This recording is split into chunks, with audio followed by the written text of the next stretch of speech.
In today's episode of Random Star Trek, we're talking about another Star Trek Voyager episode, which makes this series feel a little less random than I originally planned it to be, but still, I think it's working out okay, even though I've only made a handful of these so far. This is my fourth proper episode, though one was a multi-part episode that I'm just counting all as one. So I've made like six of them then? Sounds about right. And it's pretty good. It's a pretty good thing, I think, that I got another Voyager episode this quickly, because the last Voyager episode I talked about was an episode called Nemesis, where I talked about how I feel that Voyager's greatest failing is that it wastes a lot of potential. And this episode, Season 1, Episode 13, Faces, is the rare example of Star Trek Voyager fully utilizing its potential, at least for the duration of a single episode. Now, if you guys haven't heard me talk a little bit about my feelings on Voyager in general, I would recommend going and watching that review of Voyager Nemesis first. Otherwise, let's get into the backstory of this specific episode. For those of you who haven't seen Voyager and are watching this episode deals with one of Voyager's early recurring villains, the Vidians. The Vidians were introduced in an episode called The Phage, named after the Vidian phage, a disease which affects... I think they mentioned that there are still some members of their species who haven't contracted it yet, but basically all Vidians everywhere. And I'm not going to dig too deep into any summaries of that episode, because I imagine I'll get to it eventually if this series continues for long enough.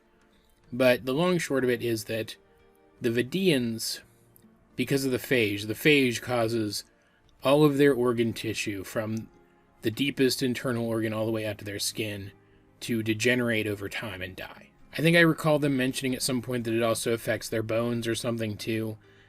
But it's extremely painful, and they will die from it eventually. The only treatment, since it's basically incurable, we do learn that there was a cure found for it eventually, but it's basically incurable. These guys are the best medical minds in light years, and they can't cure it. They can only treat it. And the only treatment is to... This is going to sound really grim, and I apologize. It's very morbid. Is to take equivalent organs from either the dead or even the living and transplant them into affected bodies. It's gross. They all look very gross. And one of my fellow Star Trek reviewers, SF Debris, who you should be watching his stuff, has even gone so far as to say that even though this makes the Vidians sympathetic, at the same time in their debut episode we see that they're willing to harvest organs from the living. And in that instance, they harvest both of someone's lungs, leaving him to die. And yes, it's Neelix, and I think that's justified, but if they'll do it to Neelix, I would imagine they do it to other people, and that is definitely a horrible thing. And so, from his perspective, the Vidians should be treated like fellow Star Trek villain, the Borg. They want to consume humanity and its various allied races. Therefore, it is declared a de facto state of war against the Federation and should be treated as an enemy on sight. And I only disagree with him on that because I genuinely don't care about the Vidians. As characters, as a species in Star Trek, or as a villain, frankly, I don't care to think about them. But this episode, Faces, does some really interesting things with the Vidians, to the point that by the end of any given rewatch of this episode, I kind of want to see more of the Vidians. And that's a nutso thing to say. So there we already have an example of this episode of Voyager using its established potential for something, actually making use of what potential it has ready-made to serve up on a platter for us. It takes this concept from a previous episode and runs with it and does some cool stuff, which I'll talk about in a couple minutes. But more than that, it also does some really interesting things with the character of B'Elanna Torres, the chief engineer on Voyager, one of the former Maquis crew members that came over with First Officer Chakotay, a former resistance fighter, freedom fighter, rebel, terrorist. She is half human and half Klingon, and even though in Star Trek they use the word races to describe the various sapient species throughout their universe, that's not really an applicable term. While humans and Klingons are similar enough that they can have children, obviously, in universe, they're very different species. The Klingons have developed a society that's all around aggression and fighting, because they're very aggressive people who are prone to impulsively fighting. And that creates a very interesting internal dynamic for this character. B'Elanna is extremely smart within the context of Voyager, where they can literally turn analogies into reality if they talk hard enough about them. Where science each week is literally whatever they need it to be to make the plot happen. Torres is very smart. She comes in off of a terrorist ship and beats out every candidate on the entirety of Voyager's remaining crew after the incident that brought them to the Delta Quadrant in the first place, killed off the original chief engineer, to become chief engineer. She's got to be smart for that to happen. Like, in universe, she's an intelligent character, even if sometimes the writing doesn't really justify that. But she's also impulsive and aggressive and angry, and you can tell she's also ashamed that she's impulsive, aggressive, and angry because of her history. And over time we see her soften and grow and change, sometimes completely at random as the script calls for it, but she does have an arc over time, settling down with fellow Voyager character Tom Paris in a romance that really worked for me. I liked it a lot. I'm a Paris Torres shipper. I know some Star Trek fans don't particularly like those.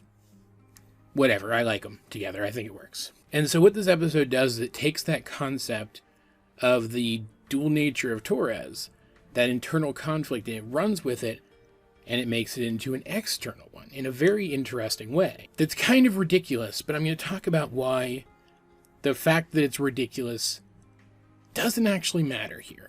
The problem is I can't get into the nitty-gritty of most of the character dynamics in this one, because, and I won't say this very often about a Voyager episode, again, as I said in my review of Nemesis, I really like Voyager. I want to make that clear. Voyager is one of my favorite shows. But most Voyager episodes are not the kind of television that I would say the episode speaks better for itself. If you haven't seen this episode of Voyager, I would actually recommend it. It's pretty good. I also mentioned, I think I mentioned anyway, in that previous review that when Voyager is done well, it gives us some of the best episodes of the franchise overall. I don't think this is one of those, unfortunately. But it is still very good, and I do think you should watch it if you haven't and have any interest in this show whatsoever. Again, it's Season 1, Episode 13. And in the episode, Torres, along with Paris, and a guy that we've seen in one other episode, so you know if anybody's going to die, it's going to be him, get captured by the Vidians on an away mission, and off-screen, the Klingon half and the human half of Torres are separated and made into two complete people. And we mostly see interactions between the Klingon Torres and the Vidian scientist who performed this procedure, and the human Torres and Tom Paris, who, their interactions are fine. They're not the best part of the episode or anything, because while Tom Paris can do most things, one of the things he's not good at is relating to people.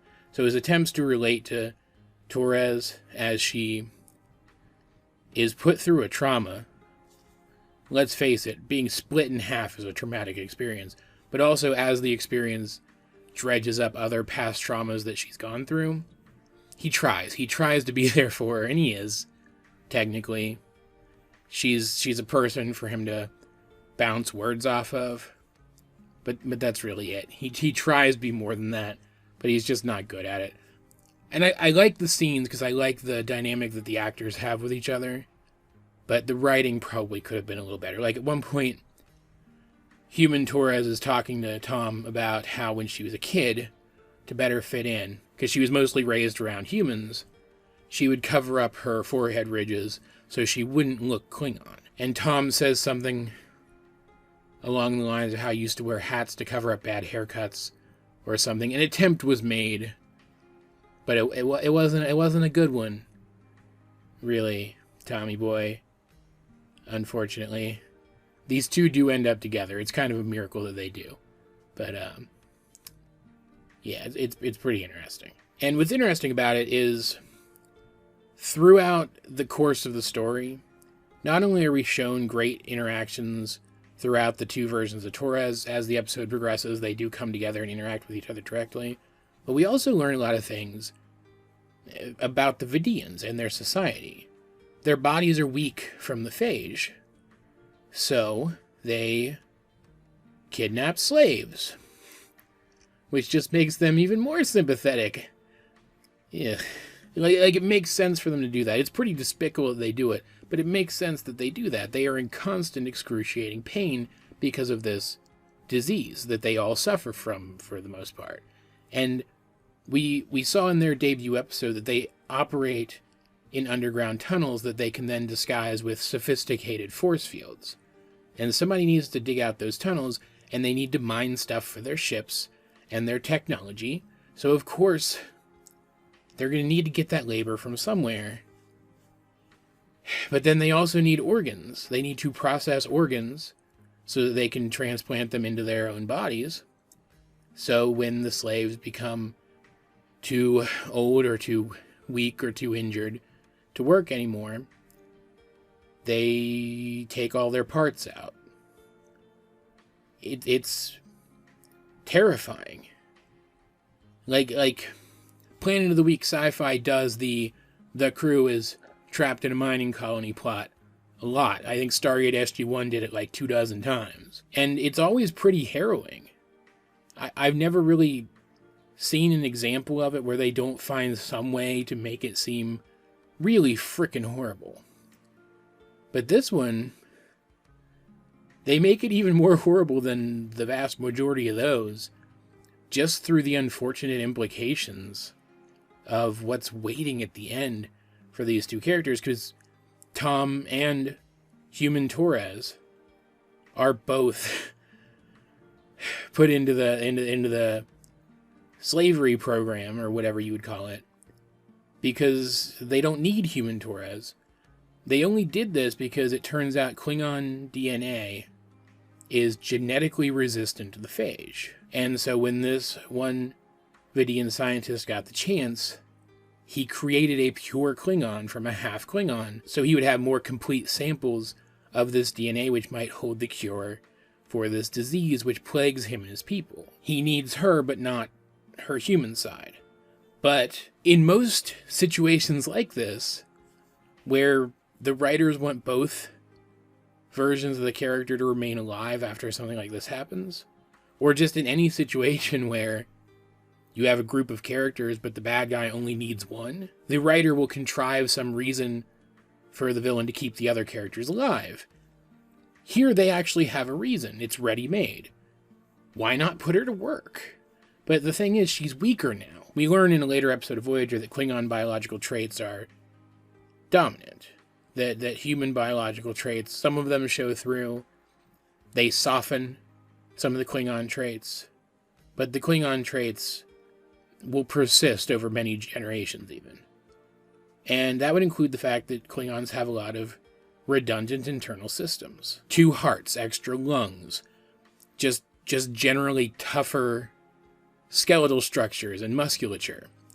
So human Torres is working without the benefit of all of these things for the first time in her life. It's not like she's a warrior or even a security officer or anything. She's stronger than average. But it's not like she uses those things, like, outright every day, right? But she's still operating without the benefit of them for the first time ever, so she feels weaker. Meanwhile, the Klingon version of Torres doesn't have any of those human genes softening her Klingon traits, so she's even more impulsive and more prone to violence than she normally would be. But at the same time, I don't particularly like the thought that violence is genetic. I never have. It's always just kind of rubbed me the wrong way. So I'm left to wonder. Like, there's a great scene, and I'm not going to go into too much detail about it. I already said that. There's a great scene where the two of them are sitting around a fire. Klingon Torres has just gotten free and saved human Torres from the labor camp stuff. And they interact with each other, and it's very good. It's a very good scene. And Roxanne Dawson, who plays Torres, plays both versions of Torres in this, and she's very good as both. And she manages to convey that neither one of them is whole. That they're both Torres. They're both recognizable as Torres, both physically and through their performances. But they're not Torres. But I'm left wondering, how much of that is psychological? All of her life, Torres has been feeling like she's at war. She's felt like her two halves have been at war with each other inside of her mind. First of all, how much is that psychological? Based on some of the stuff that she went through as a kid because she had those Klingon traits, right? But now, the two halves sitting there, facing each other, talking to each other, Klingon Torres is almost animalistic. Human Torres is reserved and soft-spoken. They still have the traits of Torres. Like, human Torres is still, like, sarcastic and punchy, right? And Klingon Torres, even though she's impulsive, she's not stupid.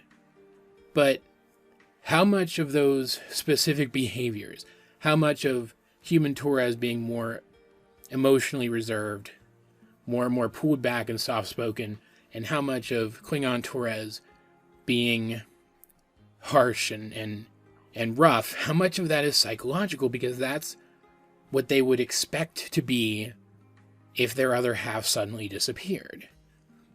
It's interesting to think about. The episode doesn't really deal with it at all, but I can't help think about it. And Voyager is usually just like popcorn sci-fi. It's pulpy and it's fast-paced, and there's one action scene per episode. It's turn-off-your-brain blockbuster fun. So any episode of it that leaves me thinking after the credits have played goes into the win pile as far as I'm concerned. But if you're astute enough, you may have already realized what the biggest conceit of this episode is.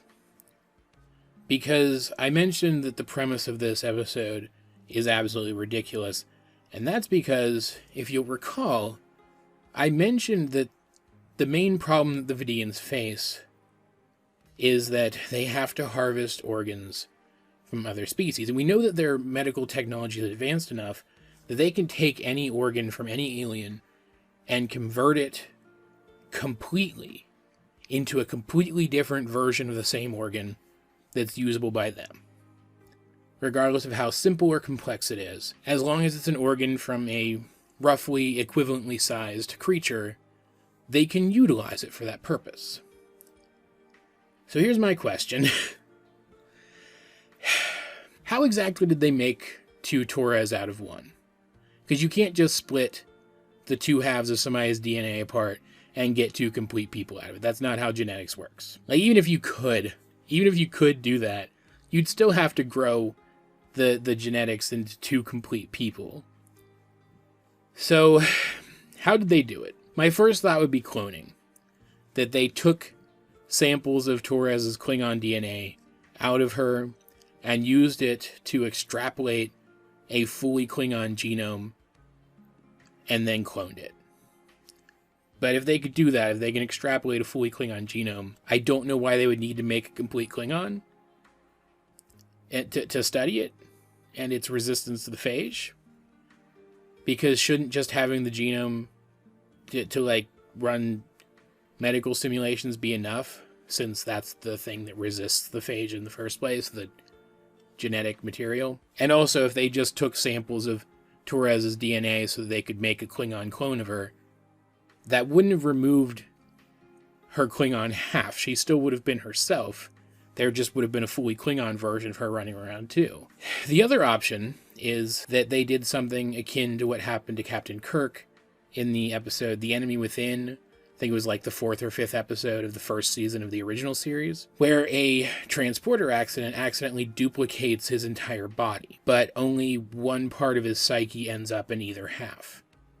And he's not able to function as completely in either half. One is more angry and impulsive, one is more reserved and indecisive, because he's not all there, literally. His psychology is incomplete, and that really feels like what's happened to Torres here. It's just that a physical division has happened alongside the psychological one. And while the premise of that episode was absolutely absurd, that's not a thing that the transporter should be able to do, based on how it works in universe. It's still made for a good episode, and it's also canon to Star Trek's lore now, that that's a thing that can happen. And we also know that the Vidian weapons, when they shoot you, they can also suck your organs out via something similar to a transporter. At least, I think that's how they work. Is that how they work? I'm pretty sure that's how they work. So, if I'm remembering right, I haven't watched the debut episode of the Vidians for a while, so I could be wrong. But if I'm remembering right, they have something akin to transporter technology anyway. Maybe that's what they did here. Maybe they purposefully did something like that to split Torres into two people. But either way, regardless of how they did it, they can make two people from one person. Why can't they just do that to create for themselves infinite organs to harvest? Do it to somebody who's brain dead, or do it to a cloned corpse or something. And then you don't have to harvest from aliens anymore. If you have the resources, like the energy expenditure of this would be massive over time, right? But if you have the resources to do this for a research project that may not yield any results, why not refine it? Why not turn it into a viable treatment for this thing that's killing everybody, that doesn't involve pissing off every other species in the known Delta Quadrant, right? It just seems like it would be the better alternative than flying around pissing everybody off. I also find it really hard to believe that they can do this, but they can't use the same process that they used to split the human and Klingon DNA to split their own DNA from whatever effect the phage has on it. Because I imagine the phage is something that attacks their genetics, since Klingon DNA is resistant to it. It seems like it's a genetic thing. My point is, if they can engineer DNA on this level, why can't they use this same technology to cure the phage, or at the very least create for themselves bodies that aren't infected with it? Right? Because obviously they can do something akin to a consciousness transfer too, because both versions of Torres are Torres. They have her mind. It's absolutely ridiculous, but the character stuff in the episode works so well that you can overlook it. It's the very definition of suspension of disbelief. And there's more in here that I didn't even talk about regarding this aspect of the plot. There's more than I'm going to talk about. There's a B plot where the Voyager crew works to help rescue Tom and B'Elanna and Ensign Deadmeat, or whatever his name was. Stuff I didn't even get into, that I'm not going to. Just more stuff that makes you think about what Vidian culture might be like. Stuff that's... It's very morbid, and I don't want to talk about it in this video. But, you know, watch the episode. I already said that. It's all very good. The Torres and Torres stuff is very good. The Torres and Paris stuff is pretty good. The Vidian stuff is pretty good. Even the Vidian scientist is pretty interesting. Like his reaction when... Because Klingon Torres ends up dying by the end of the episode. They still put her back into human Torres and fix everything because, you know, can't have consequences by the next episode. Yeah, but she does die protecting human Torres. And he's the one who accidentally kills her. And his reaction to killing her is great. Because they needed her. And they needed her alive for some reason. Because you can't examine somebody's DNA once they're dead, I guess. Guess forensics just doesn't exist. But it's all very good. And it's the highlight of the episode. But even the stuff back on Voyager is really good too. Like, the crew of Voyager often does things that work. They do things that are smart in the context of whatever story is being told. But they're things that logically probably shouldn't have worked. In this episode, though, as they're forming a plan to first figure out what happened to the away team and then to save them, first, they actually make a plan, which is rare for them. Like, I don't want to say they never make a plan, but most of the time, whatever plan they make, it's very situational. The writer thinks to himself, oh, this is where I need them to be by the midpoint of the episode, then by the end of the episode, so here's what they're going to decide to do this time, regardless of how stupid it is. This time, though, they actually make a plan, and when they realize the danger of the situation, they actually retreat as per their plan and regroup and think things through and make a new plan and then go back and execute their new plan. And they're careful, and there's fail-safes and stages to it, and it works, and they play a part in saving their crewmates. Like, literally the only annoying thing about the Back on Voyager B-plot is that Neelix is there, and this is not one of the rare episodes where they make good use of him. He's just annoying. And I don't even hate Neelix. I make fun of him a lot because he's objectively the worst character in this show. But I don't even hate the guy, and even I found him excruciatingly annoying in this episode.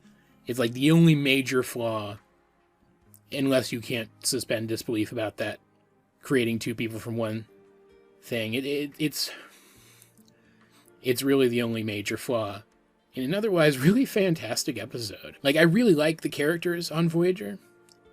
I think they're fun to watch, even the more bland characters. I think they're appealing as characters. But actual character work is rare in this show. And yet this episode has it in spades. It's really good. I don't know what else to say about it. Just watch the episode. If I have not been clear enough about that, allow me to be more clear about it here. Watch the episode. As per usual, though, I'd like to know, what did you guys think of the episode of Star Trek Voyager called Faces? If you have seen it, let's get a discussion going in the comment section down below. And while you're down there, please like the video and share it with anyone else you think might enjoy my content. I'm trying to get myself out there, and I'd really appreciate it if you guys could help. Though, all that said, I don't want to forget to do it again.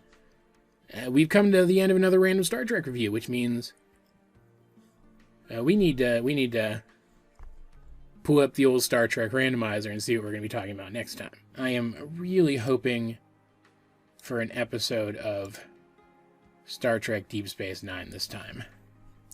Come on, Star Trek Deep Space Nine. Hopefully it's a particularly good one, too. And click. A freak accident freezes Cisco in time. No! Don't leave me! Now his son begins a lifelong obsession. You're older than I am. To save his father. We're trying to rescue you. Let go, Jake. But to bring him back to reality... They're being pulled into subspace. ...could take Jake his entire life. Jake, what's happened to you? On the next Star Trek Deep Space Nine. Yes! This is going to be good. In the meantime, though, this has been AJ22, and I will talk to you guys later.